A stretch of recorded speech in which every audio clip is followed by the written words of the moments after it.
Bem-vindo ao Preveste UEA. Eu sou o professor Ricardo, sou do sexo masculino, tenho 49 anos, sou branco, tenho cabelos pretos, olhos castanhos e estatura mediana. Estou trajando uma calça jeans e uma camisa preta e nossa sala de aula é um estúdio de TV. Vamos falar sobre a Guerra Fria, que é um importante período da história da humanidade. A Guerra Fria, foi um período de 1947 a 1991, que foi um conflito político, ideológico e econômico entre Estados Unidos e a União Soviética que buscavam o quê? A hegemonia do mundo, Foi o chamado sistema bipolar, Não houve, na verdade, um conflito direto entre essas duas potências, mas sim guerras indiretas, como na Coreia e no Vietnã. Havia corrida armamentista, corrida espacial e uma forte propaganda dos dois regimes, Terminou com a queda do Muro de Berlim e o colapso da União Soviética. Eu vou apresentar um quadro comparativo entre os períodos e alguns organismos ali do lado capitalista, Estados Unidos, e socialista, União Soviética. A gente observa que havia uma organização militar, que era a OTAN, que é a aliança militar defensiva contra as ameaças externas, especialmente a ameaça da União Soviética em relação à Europa. Do lado socialista, nós tínhamos o Pacto de Varsóvia, que era a aliança militar entre os países socialistas da Europa Oriental, uma resposta à OTAN. Economicamente, nós tivemos o Plano Marshall, que foi uma ajuda financeira para a reconstrução da Europa Ocidental, com medo que o comunismo se adentrasse em muitos países do Ocidente ali. Nós tivemos a criação do GATT, que em 1947 tinha o objetivo de facilitar o comércio internacional entre os países capitalistas. Tivemos também do lado capitalista a criação do OCDE em 81, com a promoção e o crescimento econômico, o objetivo era a promoção do crescimento dos países capitalistas. E do lado socialista temos o Comecon, em 1949, a criação que objetivava a cooperação econômica entre os países socialistas para fortalecer o bloco soviético. Em relação à ideologia política, não havia propriamente um organismo que tratasse isso do lado capitalista. Havia uma forte propaganda, especialmente com o uso de cinema e outros meios, e um movimento anticomunista internacional também. Já do lado socialista, no bloco socialista, União Soviética e seus aliados, nós tínhamos o Cominform, de 1947, que coordenava os partidos comunistas internacionalmente, para fortalecer os núcleos dos partidos comunistas em vários países, para que o socialismo chegasse ao poder nesses países aí. Principais conflitos da Guerra Fria. Tivemos uma crise de Berlim, em 1948 e 1949, que foi o bloqueio de Berlim, a União Soviética bloqueou o acesso à Berlim Ocidental. Os Estados Unidos responderam com a ponte aérea para abastecer a cidade.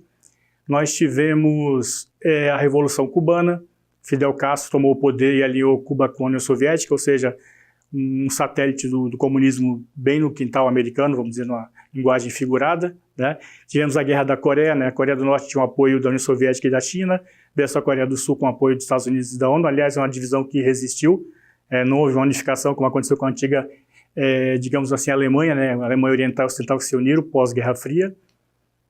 Nós tivemos a Guerra do Vietnã, Vietnã do Norte com o apoio da União Soviética e China, versus Vietnã do Sul com o apoio dos Estados Unidos. O resultado foi, naquele período, a vitória do Vietnã do Norte e houve uma reunificação sob o regime comunista. Tivemos a crise dos mísseis de Cuba, a União Soviética instalou mísseis nucleares em Cuba, fazendo um confronto muito tenso, até se tinha medo na época que houvesse o confronto direto, a guerra deixasse de ser fria, fosse uma guerra efetivamente direta entre os países, as duas superpotências da época, mas chegaram a um consenso sobre a retirada dos mísseis soviéticos em Cuba e seguiu o período de Guerra Fria. A gente teve a invasão do Afeganistão, no caso a União Soviética terminou tendo que se retirar do Afeganistão, eles ficaram 10 anos lá, mas houve uma resistência dos Mujahideen com apoio americano, logicamente, eles não se envolviam diretamente, mas apoiaram, que ajudou muito na derrocada da União Soviética, esse período que se gastou muito nessa guerra. A gente teve a Guerra Civil de Angola de 75 a 2002, entre movimentos de independência e posteriormente grupos armados, apoiados pela União Soviética e Estados Unidos. Houve a retirada soviética e enfraquecimento da União Soviética no período também, devido a esse enfraquecimento. Tivemos a Guerra Árabe-Israelense, vários conflitos no momento, naquele período, melhor dizendo. A Guerra dos 6 Dias, em 67 e o Yom Kippur em 73, envolveu interesses indiretos das superpotências, com a União Soviética apoiando os países árabes e os Estados Unidos apoiando Israel. Tivemos a Revolução Iraniana e a crise dos reféns em 79 e 81. Tivemos vários conflitos na América Latina, como Nicarágua e El Salvador. Os Estados Unidos apoiaram governos contrários a grupos comunistas, digamos assim. Na verdade, havia o quê na América Latina? Um antagonismo. Geralmente se apoiavam grupos comunistas, União Soviética, contra grupos anticomunistas dos Estados Unidos, né? Eles queriam manter a hegemonia na região, melhor dizendo. A Guerra Fria teve um fim, né, que foi com a derrubada do Muro de Berlim, em 1989, com a dissolução da União Soviética, que ocorreu em 26 de dezembro de 81. O fim da União Soviética foi resultado de grande crise econômica e política, que atingiu aquele país, né, especialmente a partir da década de 70, e a sociedade soviética não estava tendo acesso às benesses, vamos dizer, da industrialização dos bens de consumo. Então, e a corrupção muito desenfreada também, né? Quem estava dentro do poder tinha as benesses, quem estava fora tinha, às vezes, falta de alimentos básicos. A situação econômica ficou muito ruim, a sociedade estava muito satisfeita, a sociedade soviética, né, e terminou havendo uma queda do regime no período. A gente tem uma grande figura, que é o Mikhail Gorbachev. No período ele tentou fazer, na verdade, uma mudança de rumo econômico, né, não teve sucesso, por isso houve a derrocada, né, mas em 85 a União Soviética começou a promover a abertura da sua economia no governo do Mikhail Gorbachev, no meio da Glasnost, que era a transparência, né, política, e a perestroika, que era a reestruturação econômica. Em 91, as repúblicas que formaram a Soviética começaram a se mobilizar pela sua independência. Em 25 de dezembro de 1991, Gorbachev renunciou. Também em 91 foram extintos o Pacto de Varsóvia e o Comecon.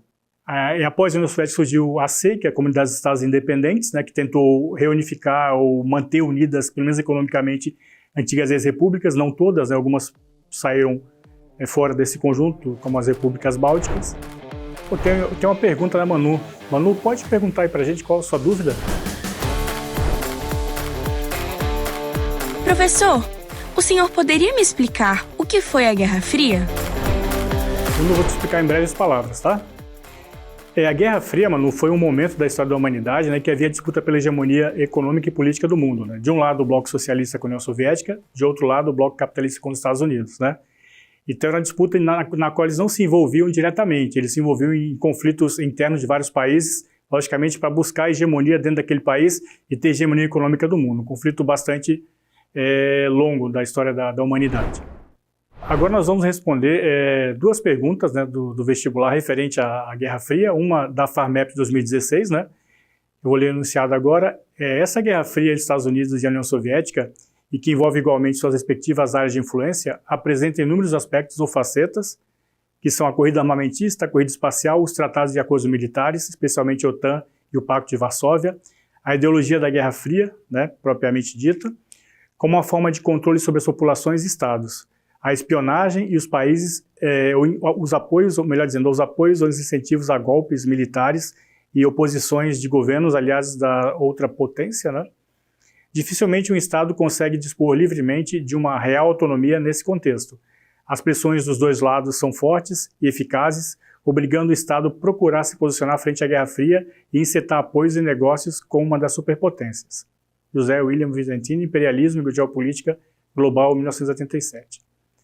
Vamos lá para as alternativas e vamos para a pergunta, né? O texto caracteriza a Guerra Fria como, letra A, um processo complexo que envolve desde questões militares até propagandas e resultou no domínio de grande parte do planeta pelas duas superpotências. Letra B, uma disputa diplomática que se desenvolveu no interior dos órgãos internacionais e provocou interferências apenas na política interna das duas superpotências. Letra C, um binarismo primário que se resumiu a embate militar direto entre as duas superpotências e alijou os demais países das discussões políticas internacionais. Letra D, um esforço para impedir que a propaganda liberal liderada pela União Soviética avançasse sobre o planeta e suprimisse as liberdades vividas no Ocidente. Letra E, uma tentativa de impedir que a hegemonia norte-americana se impusesse sobre todo o planeta e submetesse a burguesia aos interesses do proletariado mundial.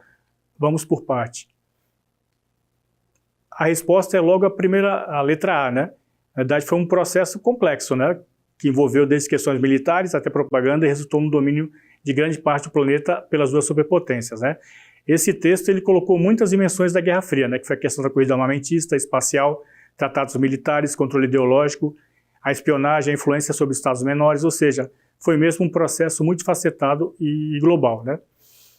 Em relação à letra B, né, que ele afirma que havia uma disputa diplomática que se desenvolveu no interior dos órgãos internacionais e provocou interferência apenas na política interna, não, na verdade, a Guerra Fria provocou interferência no mundo todo e, logicamente, especialmente nos vários cenários internacionais nos quais esses países se envolviam para colocar sua hegemonia em curso, pelo menos tentar colocar em curso, né? O mundo todo estava envolvido nesse período. A letra C fala em binarismo primário que se resumiu ao embate militar direto entre as duas superpotências e alijou os demais países das discussões políticas internacionais, está errado, né? Porque, na verdade, havia uma forte polarização, mas o conflito sempre foi indireto, né? Não teve uma guerra propriamente dita entre Estados Unidos e União Soviética. Eles usavam outros cenários internacionais, né? Tivemos guerra no Vietnã, guerra na Coreia, guerra no Afeganistão. Na letra D, um esforço para impedir que a propaganda liberal liderada pela União Soviética avançasse sobre o planeta e suprimisse as liberdades de vida no Ocidente.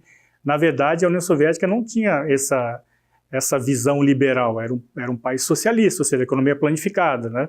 Não tinha essa liberalidade, na verdade era o contrário, né? A outra potência que tinha esse pensamento, que era os Estados Unidos. Vamos responder agora a questão número 2, que é da OEA de 2021, né? Os presidentes dos 3 países bálticos condenaram o que consideram como tentativa da Rússia de falsificar a história. Na véspera do 75º aniversário do final da Segunda Guerra Mundial, prestando homenagem às vítimas do conflito e aos soldados aliados que derrotaram o regime nazista, afirmaram que a União Soviética recorreu às forças armadas e à repressão para subjugar suas nações durante a Guerra Fria, né? Vamos ver as assertivas.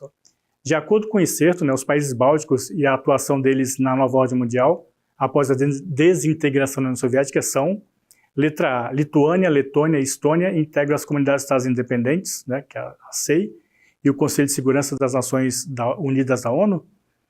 Letra B, Eslovênia, melhor dizendo, Eslováquia, Eslovênia e Romênia integram a União Europeia e a Organização Mundial do Comércio, OMC. Letra C, Lituânia, Letônia e Estônia integram a União Europeia e a Organização do Tratado do Atlântico Norte, OTAN. Letra D, Bulgária, Polônia e República Tcheca integram o Mercado Comum do Cone Leste e o Fundo Monetário Internacional. E letra E, Eslováquia, Eslovênia e Romênia integram as Comunidades de Estados Independentes, CEI, e a Organização para a Cooperação e Desenvolvimento Econômico, OCDE. A resposta é a letra C, né? Lituânia, Letônia e Estônia, que são as repúblicas bálticas, integram a União Europeia e a Organização do Tratado do Atlântico Norte, né?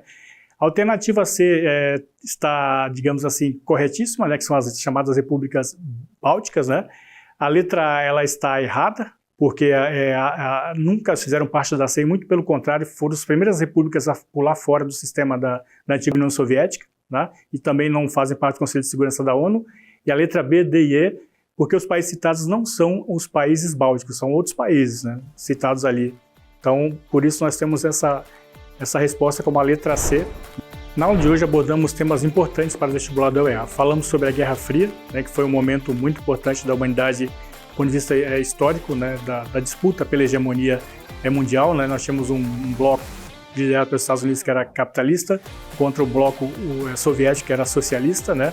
Nós não tínhamos um embate direto, né, entre essas duas nações, mas usavam outros países como cenário para defender os seus interesses e buscar a hegemonia do mundo, né? A hegemonia socioeconômica do mundo, né? Para ficar por dentro de tudo, baixe o aplicativo do Preveste OEA e nos acompanhe em todas as redes sociais.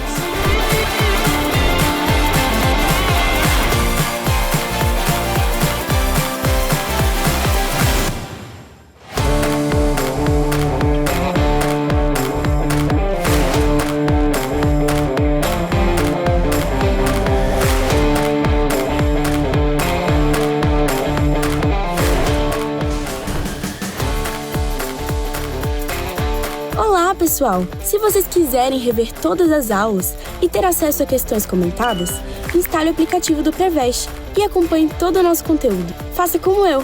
Se prepare desde a primeira série do ensino médio. Vamos buscar a nossa vaga!